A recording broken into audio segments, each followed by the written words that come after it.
Rick Serritella here with Brian Baldinger for Sports Management Worldwide, and we got a major announcement.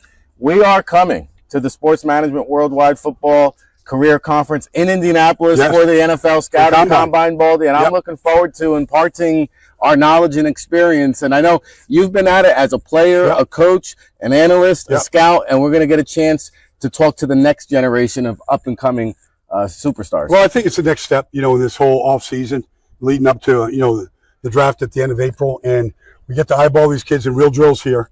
Now let's go take another look at them, their measurables, how they compete in some of these drills. Whether you want to take much out of them, there's a place for it. So it's another chance for these kids to compete, try to, do their best. They're all training for it. So we'll get a chance to really evaluate these kids at another level. Yeah, and it's the biggest networking event of the year. Of course, Sports Management Worldwide will have the Punch Bowl gathering. Baldy and myself will be over there. We'll be at the Combine with the Football Career Conference. We'll be chopping it up, breaking it down, talking on the scouting panel, and meeting you over in Indianapolis. So go to smww.com, and we'll see you there, everybody.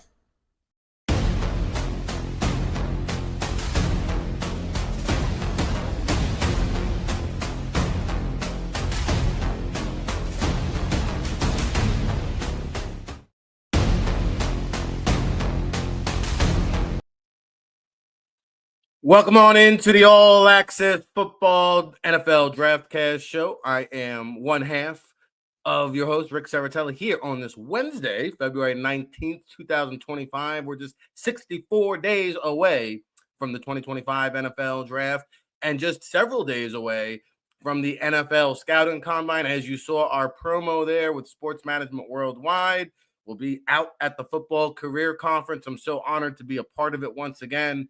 In fact, I'll be moderating the scouting panel along with our co-host.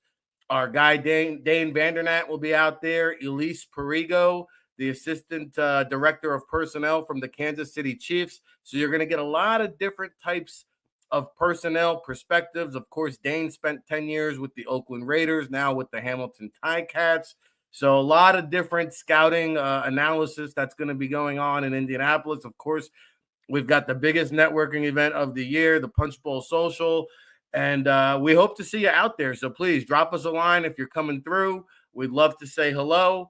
And also, we appreciate everybody that came over to our scouting seminar on Wednesday night, our second scouting seminar breaking down the Super Bowl recap.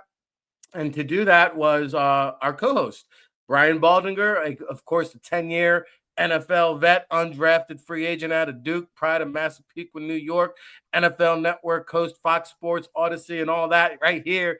Joining us from the island. I mean, the dedication, Baldy. I love it. How are we doing today? I'm in paradise here, Rick. I'm not going to tell us the spot. It's not fair to everybody else that's stuck in some winter wonderland right now. But you got to get away. You got to refresh the batteries. I went hard.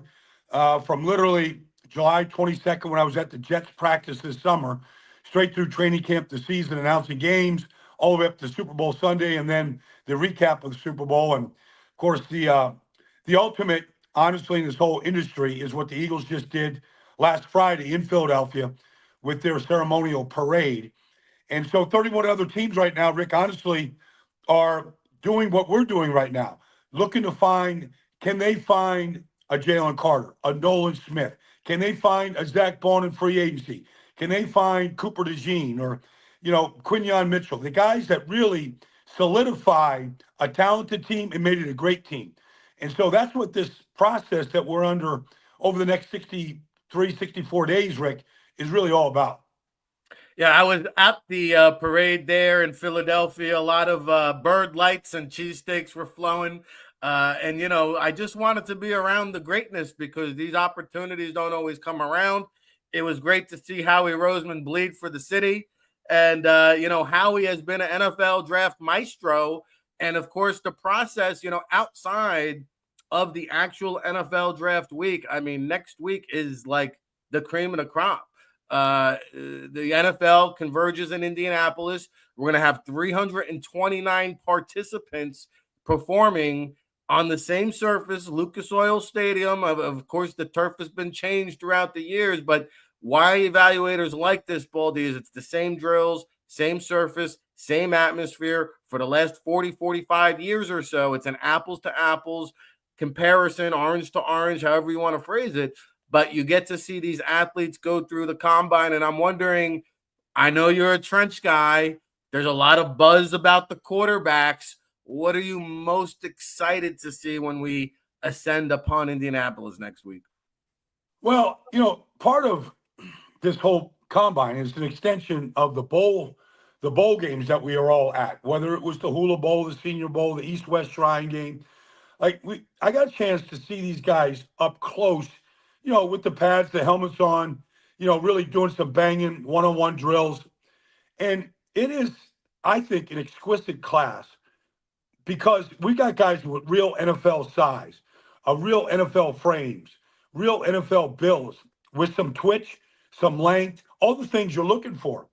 And so, the defensive tackle position is deep.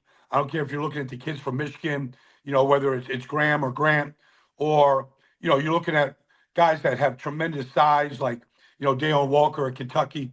You really have just about anything on the defensive line you want, whether you want an edge rusher, an outside linebacker, a 4-3 defensive end, a 3-4-5 technique. You go up and down the line here. You can build your team in the trenches the way the Eagles have. And the same thing on the offensive line. You can find any position. It was a very good draft last year for centers. We saw 3 starting centers come out of the draft last year. I don't know if it's that good where you got a Graham Barton, Zach Frazier, Jackson Powers Johnson this year. But I think you can fill spots with day one starters through the draft this year on the offensive line. Yeah, a lot has been made about this defensive tackle class. We just posted that yesterday. Today, we had the edge rusher rankings updated on allaccessfootball.com. And I got to say, I actually am in love with the depth at the edge rusher position, even more so than the defensive tackle position. And like you said, all shapes and sizes. We'll talk about some of the studs. What I like about the combine are some of these guys that don't meet the measurables in terms of size dimensions. A guy like a Josiah Stewart from Michigan or a David Walker from Central Arkansas who have incredible get-off, massive production, but they lack the measurables. What is their arm length going to be? What are they going to measure in at? We're going to get all these questions answered. And also guys that we haven't seen along the all-star trails, guys like Branson Taylor from Pittsburgh coming off an injury, starting left tackle. Will he be out there and performing? But I think the biggest question each year, Baldy, is it comes down to, I think it's now a Thursday night primetime affair each year, is who's throwing at the combine. And I know Cam Ward and Shedeur Sanders are scheduled to be in the same group, I believe, if they both choose or opt to participate in those throwing drills. Are you hearing anything? And they're both working out now with the same quarterback trainer. I'm curious if you're hearing anything in terms of will they or won't they throw. And also we'll get into the QB3 conversation, but let's just stay on Shedeur versus Cam Ward. Cam Ward coming out this week with some braggadocious, chest pounding. If you don't draft me, believe me, I'm going to remember and make you pay for it. What do you take away from that? Well, I remember a couple of years ago when C.J. Stroud went to the combine and he threw. And I remember Daniel Jeremiah and some guys that were doing the announcing and kind of, the play-by-play of it. It was a great performance. And, he obviously had a great career at Ohio State. And then he had a fantastic rookie of the year, that kind of thing. Gets his team back to the playoffs this year. I want kids to throw. I know there's going to be pro days. There's going to be opportunities, in front of, private workouts. I get that. I want to see kids compete. I know you might not get the receivers that you want, your timing not be.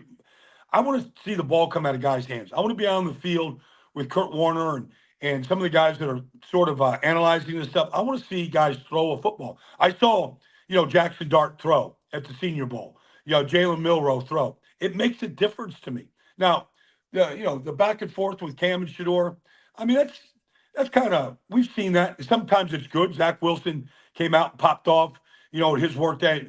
The guy is, I don't know where he's going to be in his career. They're stuck in Denver at the number 3 spot. But I think, honestly, I just don't think it makes a difference what these guys have to say at this point.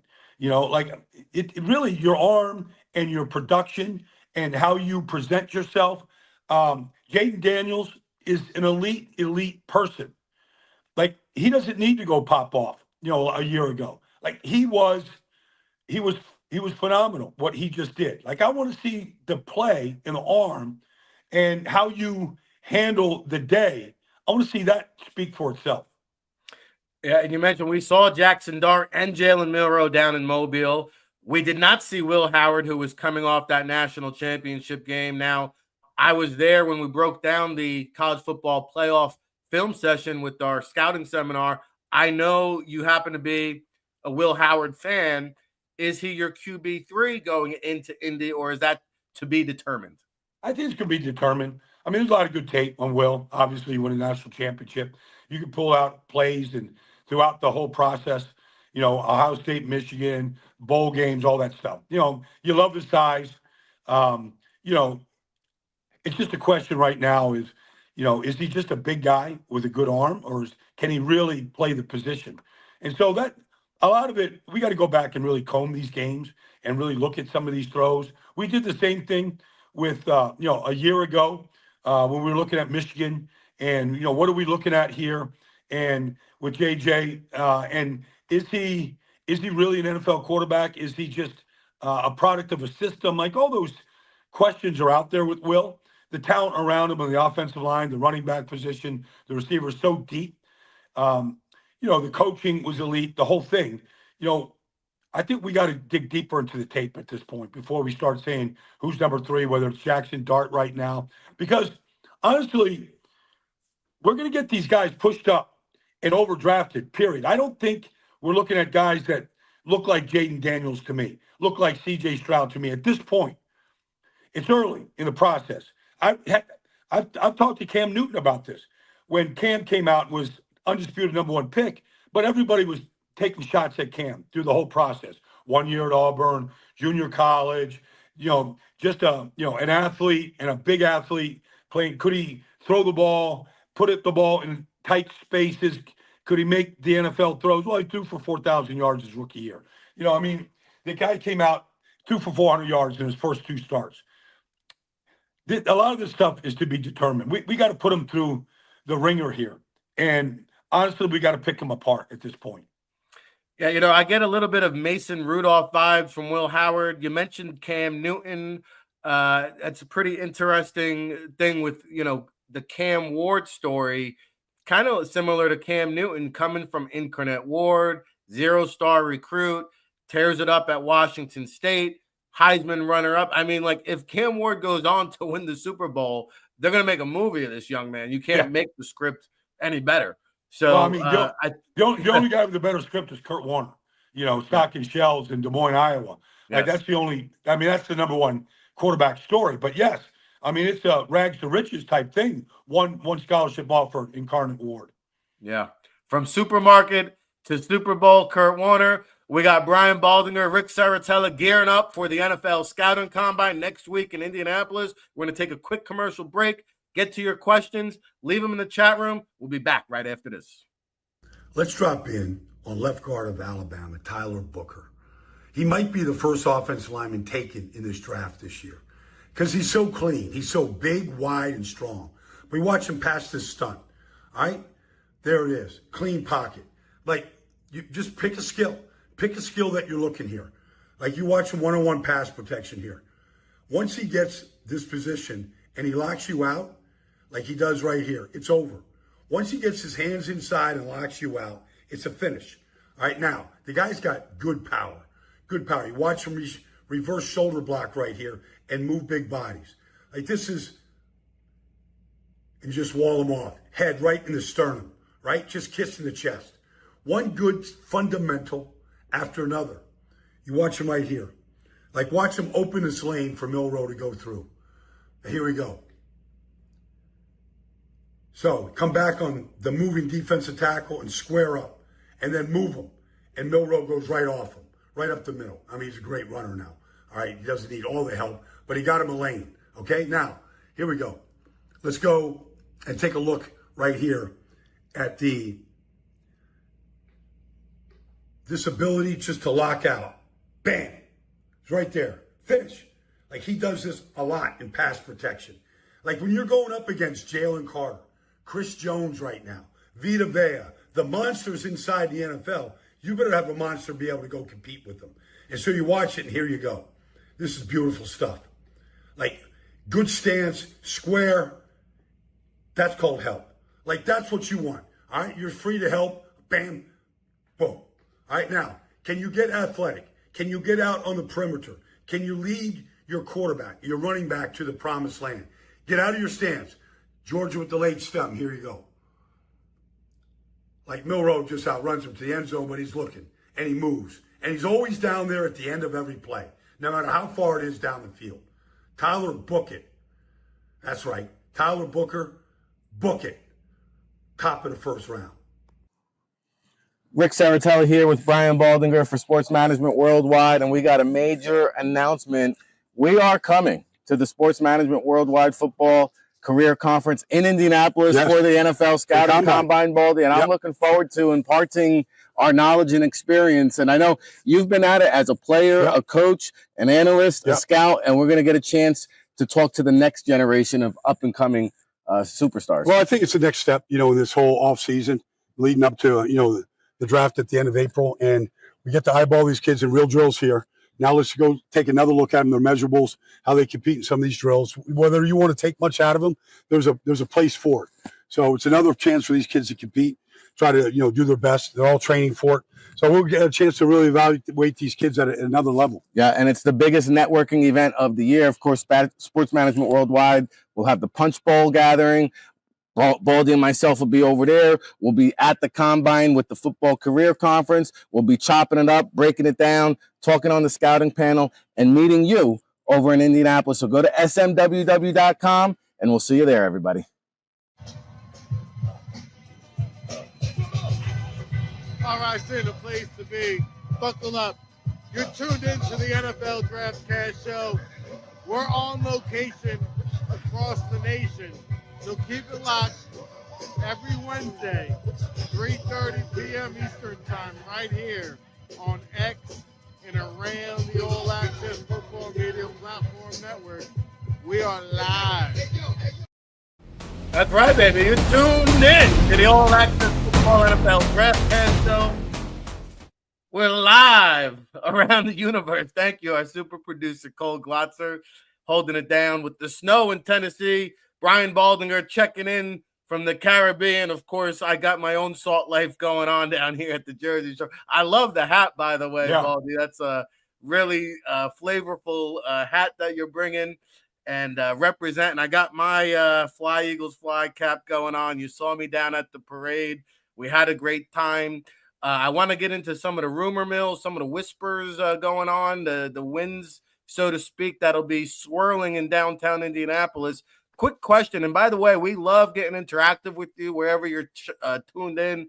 YouTube and X today, we're streaming Geronimo 509. What do you make of the not-so-playful banter between Shador and Cam at multiple workout sessions now? I actually tend to think they are playful banter. These guys are friends. They're working out.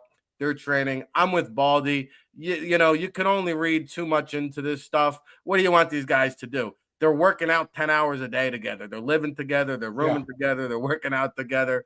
I think it's much to do about nothing, although I do enjoy tuning into the Twitter X and watching it. So with that being said, I opened up my Twitter X feed today, Baldy, to see the reports of the one James Pierce Jr. out of Tennessee. This guy, from what I hear, might have a Javon Curse-like type of combine workout. I mean, he is going to jump through the gymnasium of Lucas Oil Stadium.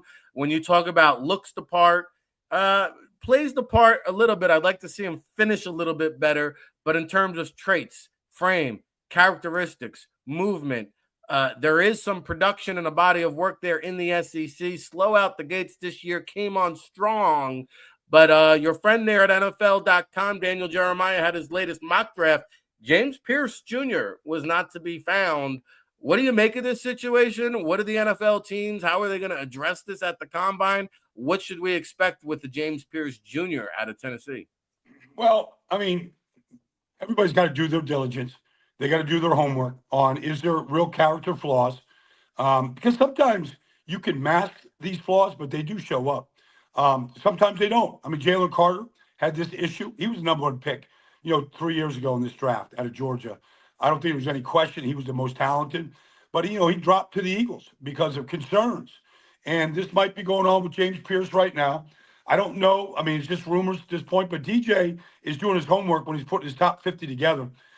He's making all the calls to Tennessee, to the trainers, to the equipment staff, all the stuff that you got to do. He's talking to his guys on the inside of different teams.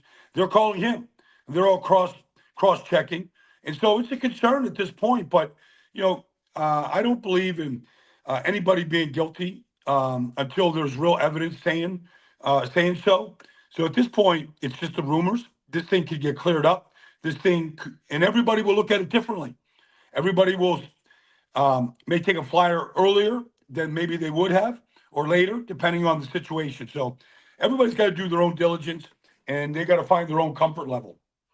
Well, as of now, the rumor or report is that he has some anger management issues. And I got to be honest, if my edge rusher's got some anger issues, I kind of like that party. So I'm not too upset about that. I know how you mentioned Jalen Carter. I mean, I could only imagine if this guy falls down and is just sitting there at 32 for Howie Roseman and company.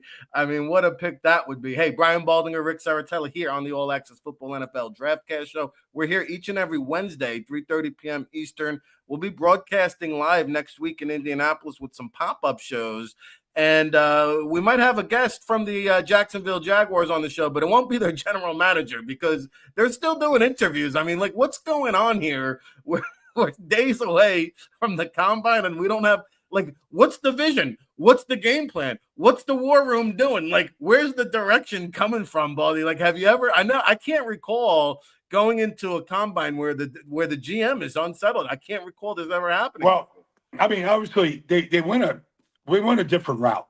I mean, they hired Tony Bastelli, the Hall of Fame left tackle. Yes. And Tony had been doing, radio for Jacksonville and radio for national radio over the last 10 years or so. But he was tied into the program. And Hishad Khan decided, all right, I'm going to go with the new head coach. I'm going to go with the new GM. So he hired Tony to kind of set up the football side of the business. Now, they hired Liam Cohen, the head coach, offense coordinator from Tampa. They hired him before this decision was made. And so now Tony's in charge. Now, I've had a friend of mine, who's in a front office and a very talented front office person. And he reached out to me to see if I could reach out to Tony to see if I could, get him an interview. So that did not happen.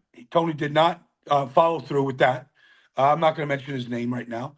But I know they're on the second round of interviews with a number of different candidates.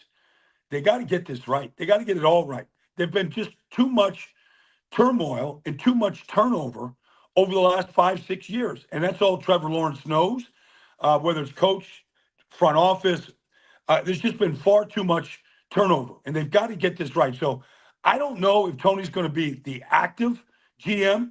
I mean, the Jets went through this with Phil Savage before, hiring Dave Muji. So, maybe Tony is just going to see something's going to feel right.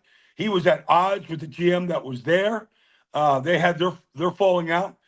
Tony, it wasn't a competition, but Tony won that battle, and he's in charge right now. And so he's conducting these interviews along with others, with the Khan family. So, I mean, I think they just want to make sure they get it right. And if it means missing the combine or not being at the combine, then it's going to be awkward and unusual, but maybe they get it right. Well, they need to get it right. But, I mean, like, when you're talking about the draft process and you don't have a GM in place, it's like running a marathon and giving everybody else a 13-mile head start. It's just unbelievable that there's no game plan, there's no leadership, there's no person intact. But we'll cover that a little bit more next week. We'll be out there on location. I want to get into the running backs, back to that Daniel Jeremiah mock draft, because running backs are suddenly in vogue. We talked about it. A great run game and a stout defense can take it to the championship. I've always believed that. I don't think it's ever deviated from that formula. But the NFL works in trends, and the running game is coming back around again. I think teams that were willing to sign a Saquon Barkley, Derrick Henry, Josh Jacobs comes to mind. I mean, these guys were game changers, and I think we've got several of those guys in this year's draft. Are you going to see an influx of running backs now in round one here? I think so. I mean, even if you look at Kansas City, obviously it was a horrible performance at the Super Bowl. But I feel like even a team like Kansas City, who's, drafted Clyde Edwards-Helaire, a couple of years ago in the bottom of the first round. Now, it didn't work out for them. He's on another team now. But at the same time, and, they did get Isaiah Pacheco in the 7th round. You can find running backs in every round, but it depends on what you want from your back. Do you want a real workhorse back, Josh Jacobs? Do you want Saquon? Do you want one of these guys that's going to give you 20, 25 carries in a game, the way Zeke Elliott did in Dallas for a number of years? Like, I feel like that, if you look at, Omar Hampton right now in North Carolina, like, he looks like he could be that guy. Ashton Genty for sure. The running backs from Ohio State. Like, I think we're going to see guys go in day one and day two, and a bunch of them. Because I think all of a sudden, not just sudden, like, this is a big part of what you can do to become successful. I mean, the Eagles in their last 15 games averaged 22 passes a game.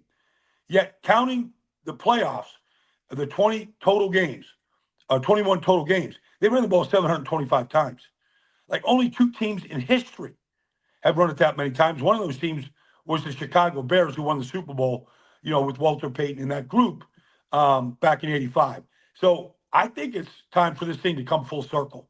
And the way I saw teams run the ball, whether it was Detroit this year, Baltimore, Philadelphia, San Francisco, when the backs were healthy, like, that's the direction teams that were winning were going.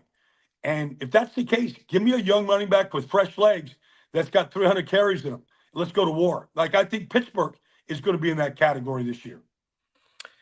Yeah, and we had our friend Chad Ryder on last week. Caleb Johnson out of Iowa was in his first round mock draft. I tend to like the kid out of Tennessee, Dylan Sampson. He's got some burst, a little bit of a scooter to him as well. Another top 50 candidate. So there's some depth at running back. It'll be interesting to see if teams start embracing and valuing that, or they continue to say, you know what? We can pump the brakes. We can get a guy on day 2, maybe even day 3.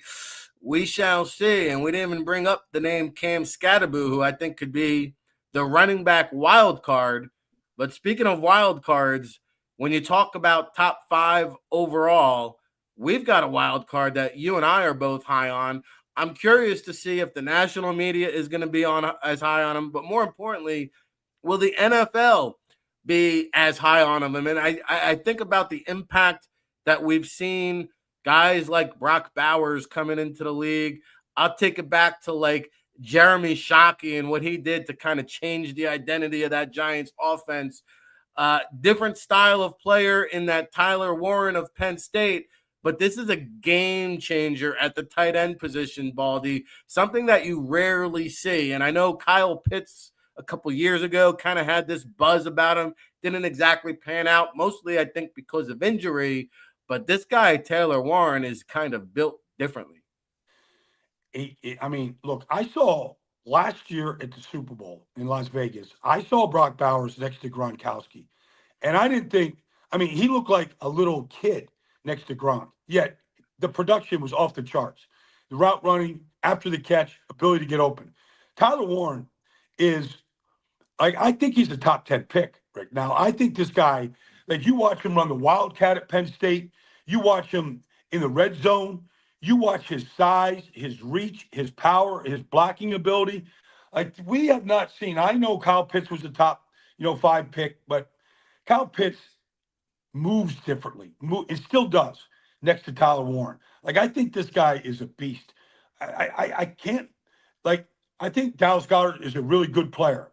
I think Tyler Warren can be a better player than what Dallas Goedert is. I want to compare him to Gronk. Gronk's a first ballot Hall of Famer. Like, that's not going to change. I don't want to do anything like that.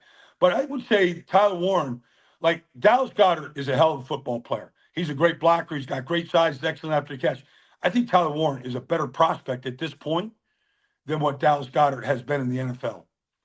Well, yeah, I think you had a good comparison. Like Sam Laporta, maybe a little bit more agile version of Sam Laporta, which would be outstanding. Yeah. Talk about outstanding talent. We talked a little bit about the top of the show on the trench side of things, the talent. We talked a lot about offense. We haven't dabbled too deep into the defensive side of things the last 2 weeks. Who are some guys now as we head into the combine process next week, Baldy? And I always enjoy the Monday and Tuesday. We'll be a little bit late arrival. Monday and Tuesday now are all the head coach and GM interviews, and then we ease our way into the player workouts, I think Wednesday or Thursday. Who are some of those guys you're most excited to see? Well, I want to see how Jack Sawyer tests. I mean, obviously, he had a great run at Ohio State, made the play of the year to get Ohio State to the finals. Just because of his size, I want to see what kind of burst he has, what kind of explosion he has in some of these drills next week.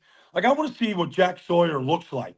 Does he does he does he remind you a little bit of Aiden Hutchinson and what he did at Michigan coming into this league? Does he have that kind of juice to him? The way we've seen Aiden, I don't want to make any comps at this point. Do I see him eyeballing myself? But that's the guy that I'm looking. I'm looking at Jelon Walker at Georgia.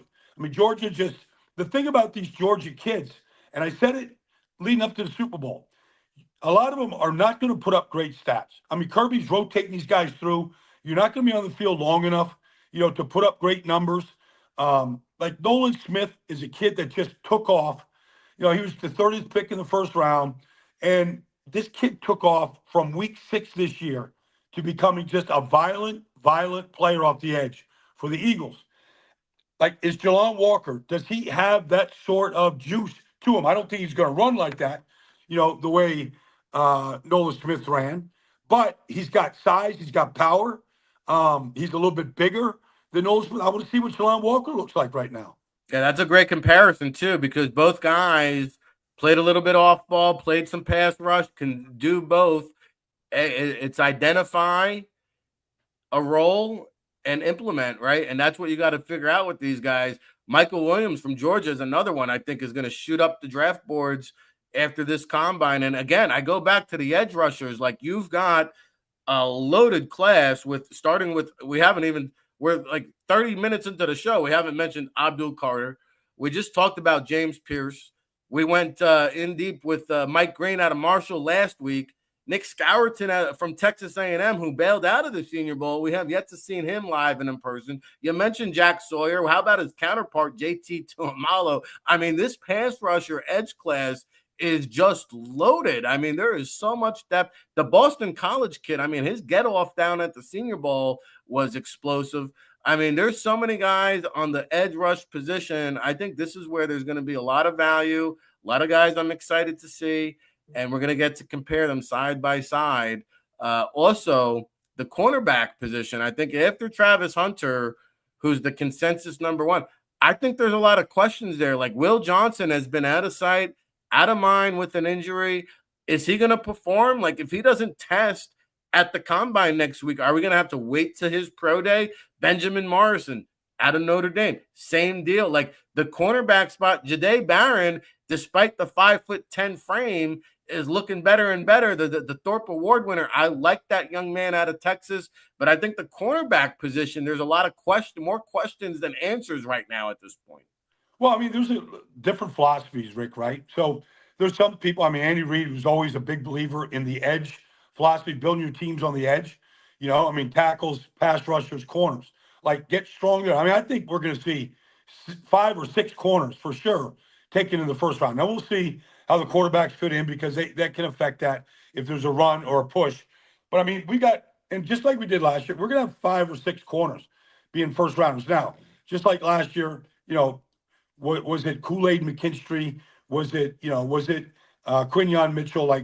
Which guy did you have number 1? Which guy did you have number 2? I'm always curious in talking to personnel people around the league as to how they rank these corners. And really, I mean, there's some guys that are better, obviously, in zone. Some guys that really love to press bail. I mean, if you look at Kansas City, for example, in the Super Bowl, I mean, their corners, they pressed the receivers, whether they were in zone coverage or not. They played press coverage on the outside against the Eagles receivers. Now, they didn't hold up well enough to win that game, but that was a decision that Spags made in order to say, what's the priority here? Let's shut down the running back, okay, and Saquon, and we'll challenge the receivers on the outside, and we'll stack the box. And that was their basic philosophy. But if they didn't think they could hold up on the outside, they wouldn't have done that. They would have found some other way. But if you have corners, there's a lot of things you can do in this business right now. It's like the chicken or the egg. What came first, the great pass rush or the great pass coverage? They go hand in hand. Great pass rush enables great pass coverage. Great pass coverage enables a great pass rush. Hey, that's my philosophy for the day. We're up against it here. A little bit of an abbreviated show. I've got another media obligation coming up. So we're going to end this one a little bit short. Baldy checking in from the islands. I mean, we can't thank him enough for joining us here on the NFL DraftCast show. We'll be broadcasting live from Indianapolis next week. We'll also have some pop-up shows throughout the week. Our guy Howard Balzer will be breaking it down over at allaccessfootball.com for the Combine Confidential. Be on the lookout for that. Be on the lookout for the Baldy breakdowns. I know you're constantly in the film room, Baldy. Who are some players you're going to be diving into that we can anticipate to see here in the coming weeks? Well, you just showed the Tyler Booker breakdown. Like I was a big fan of Tyler. Got to know him at the OL Masterminds this year. But I want to go back there and looking at Membu at Missouri, and I want to look at Donovan Jackson at Ohio State. Like I want to take a look at these guys on the edge. Joshua Gray, can these guys come in there at the bottom of the first round, and can they compete for a starting job? I think that you look at Jared Wilson at Georgia right now as a guy that I'm certainly going to break down. Logan Jones, you can't go wrong with Iowa offensive linemen and how fundamentally sound they typically are at this point in their careers. So there's a bunch of guys right now across the board that, Eli Cox at Kentucky right now is a guy that I want to get into and study a little bit. But I'm going to get really heavy starting next Monday. I'm actually at a friend's house in the islands in the Caribbean here, and he's the number one Jet fan I know. And he can't stop talking to me about the Jets and their failures. And I feel like everywhere I go, that's what everybody's trying to do. Like, how do we get this thing fixed? How can the Giants get their team turned around and fixed? And you draft well. I remember real quick here, Rick, I know you got to run, but I remember 2017, the New Orleans Saints with Sean Payton and Drew Brees had just come off 3 straight 7-9 seasons. And they hit the draft with Ramczyk and Lattimore and Kamara, and they turned it around in 1 year. And they went on a run of winning the NFC South with that draft class. So you could go from 7-9 to winning your division and being on top of your division if you hit one great draft. If you do 2 in a row, you can compete in the playoffs. All right, we just saw the Commanders go from 4 to 12, and the Chargers go from 5 to 11. Yep. So it can be done. The one guy I'm going to come back to you on next week, I've been taking a lot of heat for it. Will Campbell out of LSU. I think he struggles with speed. He's a guard to me. He's the consensus offensive tackle on most people's big boards that I've seen. I don't quite see it the same way. Membu, who you mentioned, I think was also an interior guy. I'm going to come back to you, the expert offensive line guru, next week. We're going to be breaking that down in Indianapolis, the NFL DraftCast show. Of course, allaccessfootball.com. We got the scouting seminar. We'll be announcing our next one. We'll probably come back right after the combine, and class will be in session once again there. Again, 63 days to the 2025 NFL Draft. Destination Green Bay. Hey, if you're tuned in on YouTube or Twitter or X, please tell a friend, hit a like, hit a retweet, get our algorithm up. We appreciate all the love and support. And, of course, take advantage of our pre-combine sale over at allaccessfootball.com. You get access to all the scouting seminars. Of course, the 2025 NFL Draft Bible. We didn't even mention that. Over 500 in-depth scouting reports. All these guys we've been talking about, they got us burning the midnight oil over here. So buckle up. We'll see you next week, everybody. Rick Serritella here with Brian Baldinger for Sports Management Worldwide, and we got a major announcement. We are coming to the Sports Management Worldwide Football Career Conference in Indianapolis for the NFL Scouting Combine, Baldy, and I'm looking forward to imparting our knowledge and experience. And I know you've been at it as a player, a coach, an analyst, a scout, and we're going to get a chance to talk to the next generation of up-and-coming superstars. Well, I think it's the next step, in this whole offseason leading up to, the draft at the end of April. And we get to eyeball these kids in real drills here. Now let's go take another look at them, their measurables, how they compete in some of these drills. Whether you want to take much out of them, there's a place for it. So it's another chance for these kids to compete, try to, do their best. They're all training for it. So we'll get a chance to really evaluate these kids at another level. Yeah, and it's the biggest networking event of the year. Of course, Sports Management Worldwide will have the Punch Bowl gathering. Baldy and myself will be over there. We'll be at the Combine with the Football Career Conference. We'll be chopping it up, breaking it down, talking on the scouting panel, and meeting you over in Indianapolis. So go to smww.com, and we'll see you there, everybody.